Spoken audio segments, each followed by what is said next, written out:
Hi friends, ನಮಸ್ಕಾರ ಎಲ್ರಿಗೂ. ನಾನು Lekhana. Welcome back to our channel. ಇವತ್ತು ತುಂಬ ಸುಲಭವಾಗಿ ಪಟಾಪಟ ಅಂತ ಆರೋಗ್ಯಕ್ಕೆ ತುಂಬಾ ಒಳ್ಳೆಯದಾಗಿರೋಂಥ ಸಲಾಡ್ ಮಾಡ್ಕೊಳ್ಳೋಣ. ಅದು ಮೊಳಕೆ ಕಾಳಿನ ಸಲಾಡು. ತುಂಬಾ ಈಸಿಯಾಗಿ ಮಾಡ್ಕೋಬಹುದು ಹಾಗೂ ತುಂಬ ಟೇಸ್ಟಿಯಾಗೂ ಇರುತ್ತೆ. ಈಗ ಹೇಗೆ ಮಾಡ್ಕೊಳ್ಳೋದಂತ ನೋಡ್ಕೊಳ್ಳೋಣ. ಒಂದು ಪ್ಯಾನ್ಗೆ 1 ಟೇಬಲ್ ಸ್ಪೂನ್ ಆಗೋಷ್ಟು ಎಣ್ಣೆ ಸೇರಿಸ್ಕೊಂಡಿದ್ದೀನಿ. ಎಣ್ಣೆ ಸ್ವಲ್ಪ ಕಾದ ನಂತರ ಸಾಸಿವೆ ಜೀರಿಗೆ ಸೇರಿಸ್ಕೊಳ್ಳೋಣ. ಸಾಸಿವೆ ಜೀರಿಗೆ ಚಟಪಟ ಅಂದ ನಂತರ ಇದಕ್ಕೆ ಹಸಿಮೆಣಸಿನ್ಕಾಯಿ ಮತ್ತು ಕರ್ಬೇವಿನ ಸೊಪ್ಪು ಸ್ವಲ್ಪ ಸೇರಿಸ್ಕೊಳ್ಳೋಣ. ಸ್ವಲ್ಪ ಸ್ಟವ್ ಲೋ ಫ್ಲೇಮಲ್ಲಿ ಇಟ್ಕೊಂಡು ನಿಧಾನಕ್ಕೆ ಮಾಡ್ಕೊಳ್ಳೋಣ. ಸ್ವಲ್ಪ ಚಟಪಟ ಆದಮೇಲೆ ಈರುಳ್ಳಿ ಸೇರಿಸ್ಕೊಳ್ತಾ ಇದ್ದೀನಿ ಮತ್ತು ಟೊಮೆಟೊ ಸೇರಿಸ್ಕೊಳ್ತಾ ಇದ್ದೀನಿ. ಸ್ವಲ್ಪ ಇದನ್ನು ಫ್ರೈ ಮಾಡ್ಕೊಳ್ಳೋಣ. ಇದು ಆಪ್ಷನಲ್ಲು. ಈರುಳ್ಳಿ ಮತ್ತು ಟೊಮೆಟೊ ಇಷ್ಟ ಇದ್ದರೆ ಸೇರಿಸ್ಕೋಬಹುದು ಅಥವಾ ಸ್ಕಿಪ್ ಮಾಡ್ಕೋಬಹುದು. ಸ್ವಲ್ಪ ಚೆನ್ನಾಗಿರುತ್ತೆ ಅಂತ ನಾನು ಸೇರಿಸ್ಕೊಂಡು ಸ್ವಲ್ಪ ಫ್ರೈ ಮಾಡ್ಕೊತಾ ಇದ್ದೀನಿ.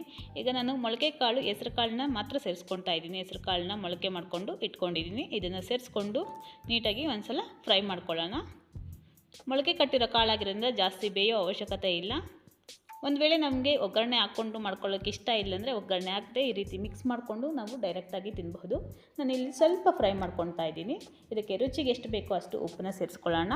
ಮತ್ತು 1 ಸೆಕೆಂಡು ನೀಟಾಗಿ ಮಿಕ್ಸ್ ಮಾಡ್ಕೊಳ್ಳೋಣ. ಉಪ್ಪು ನೀಟಾಗಿ ಮಿಕ್ಸ್ ಆಗಬೇಕು. ಮಿಕ್ಸ್ ಆದ ನಂತರ ಇದಕ್ಕೆ ನಾನು ಮೇಲೆ ಸ್ವಲ್ಪ ಕ್ಯಾರೆಟ್ ಸೇರಿಸ್ಕೊಳ್ತಾ ಇದ್ದೀನಿ. ಕ್ಯಾರೆಟು ಆರೋಗ್ಯಕ್ಕೆ ತುಂಬಾ ಒಳ್ಳೆಯದು. ಅದಕ್ಕೆ ಕ್ಯಾರೆಟ್ ಸೇರಿಸ್ಕೊಳ್ಳೋಣ.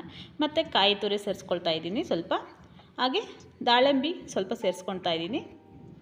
ಈ ರೀತಿ ಮಾಡಿ ಸ್ವಲ್ಪ ಮಕ್ಕಳಿಗೆ ಬಾಕ್ಸ್ಗೆ, ಲಂಚ್ ಬಾಕ್ಸಲ್ಲಿ ಸ್ವಲ್ಪ ಹಾಕಿ ಕಳಿಸಿದ್ರೆ ಅದರಲ್ಲಿ ತರಕಾರಿ, ಮೊಳಕೆ ಕಾಳು ಮತ್ತು ಫ್ರೂಟ್ಸು ಎಲ್ಲ ಮಿಕ್ಸ್ ಆಗಿರುತ್ತೆ.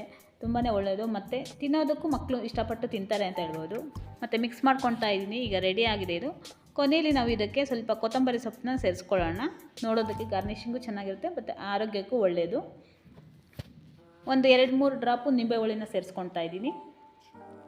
ಈ ರೀತಿ ಮಾಡ್ಕೊಂಡು ನೋಡಿರಿ, ಪಟಾಪಟ ಅಂತ. ಪ್ರತಿದಿನವೂ ಸ್ವಲ್ಪ ಸ್ವಲ್ಪ ಮಾಡಿಕೊಂಡು ನಾವು ತಿಂದರೆ ತುಂಬ ಒಳ್ಳೆಯದು ಅಂತ ಹೇಳ್ಬೋದು. ಹೀಗಾಗಿದೆ ಇದು. ನಾವು ಸರ್ವ್ ಮಾಡ್ಕೊಳ್ಳೋಣ. ಈ ರೆಸಿಪಿ ಇಷ್ಟ ಆದರೆ ಲೈಕ್ ಮಾಡಿ. ಇನ್ನಷ್ಟು ಈಸಿ ರೆಸಿಪೀಸ್ಗಾಗಿ ನನ್ನ ಚಾನಲ್ನ ಸಬ್ಸ್ಕ್ರೈಬ್ ಮಾಡ್ಕೊಳ್ಳಿ. ಇಷ್ಟ ಆದರೆ ಫ್ರೆಂಡ್ಸ್ ಆ್ಯಂಡ್ ಫ್ಯಾಮಿಲಿಗೆ ಶೇರ್ ಮಾಡಿ. ಹೇಗೆ ಬಂದಿದೆ ಅಂತ ಕಮೆಂಟ್ ಮಾಡಿ ತಿಳಿಸಿ. Thank you for watching.